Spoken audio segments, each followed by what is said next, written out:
Before Amazon became the empire that changed the world, before Jeff Bezos was the richest man alive, there was a young man sitting in a tiny garage in Seattle, surrounded by cables, old computers, and a vision so wild that even his closest friends thought he was crazy. This is the untold story of Jeff Bezos, not the billionaire you see on magazine covers, but the dreamer, the risk-taker, and the relentless builder who turned a simple online bookstore into one of the most powerful companies on earth. Most people know Jeff as the face of Amazon, but few know how close he came to losing everything and how his obsession with the future almost destroyed him before it made him unstoppable. Jeff Bezos wasn't born into wealth or privilege. He was born Jeffrey Preston Jorgensen in 1964 in Albuquerque, New Mexico. His teenage mother, Jacqueline, was just 17 when she gave birth, and his biological father was a unicyclist who worked at a circus. When she remarried a Cuban immigrant named Miguel Bezos, Jeff was adopted and took his last name. From an early age, Jeff showed a fascination with how things worked. He would take apart his crib with a screwdriver just to rebuild it again. At school, he wasn't the popular kid. He was the one who spent his summer building science projects and dreaming about space. That dream of exploring beyond Earth would never leave him, even as he built Amazon decades later. After graduating from Princeton with a degree in computer science and electrical engineering,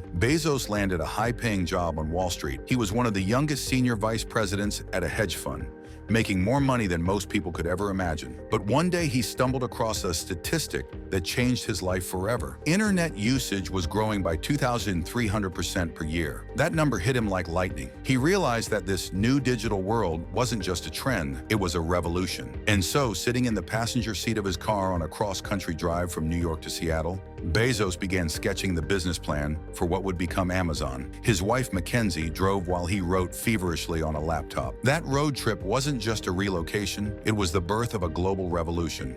In 1994, Amazon began as Cadabra, named after abracadabra. But when a lawyer misheard it as cadaver, Bezos quickly changed it to Amazon, a name that symbolized something vast and full of life. The company started in his garage with just a few desks made out of doors and a dream to sell books online. His idea was simple but radical: make it easier for people to find and buy books than ever before. Yet behind the scenes, Bezos was struggling. He invested his life savings, maxed out credit cards, and convinced family members to invest tens of thousands of dollars, money that could have been lost forever if Amazon failed. For the first few years, it almost did. There were days when orders were so low that employees would pack boxes by hand and drive them to the post office themselves. But Bezos had a secret weapon: his obsession with the customer. While other businesses chased profits, Bezos focused on one thing only: long-term trust. He would often say, "We're not competitor-obsessed, we're customer-obsessed." That philosophy changed everything. Amazon began expanding beyond books into music, electronics, and eventually anything you could imagine. By 1999, Amazon was worth over $30 billion, and Bezos was named Time Magazine's Person of the Year. But that success came with a cost. As the dot-com bubble burst, Amazon's stock crashed, wiping out billions in value. Critics called it Amazon.bomb.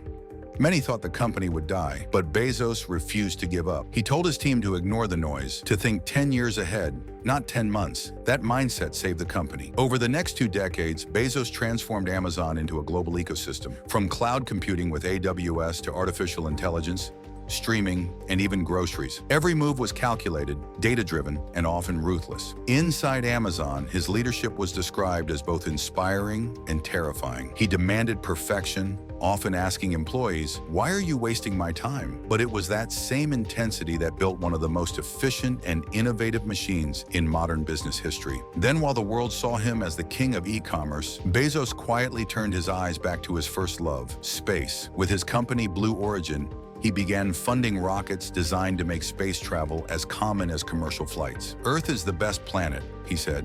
"We have to protect it, but we also need to explore beyond it." Today, Jeff Bezos stands as a symbol of both ambition and controversy. To some, he's the ultimate innovator, proof that a single idea, fueled by relentless drive, can reshape humanity. To others, he represents the dangers of unchecked corporate power. But no matter where you stand, one thing is undeniable: Jeff Bezos didn't just build a company, he built a new way of thinking, a blueprint for the digital age. His story reminds us that revolutions don't start in boardrooms. They begin in moments of courage, in ideas that refuse to stay small, and in people bold enough to chase the impossible. If you like this video and want more untold stories like this one, don't forget to leave your like, subscribe, and turn on the notifications so you don't miss the next episode. And tell me in the comments which famous person's story do you want to hear next? Maybe Elon Musk, Steve Jobs, or someone totally unexpected? Your choice might be our next video.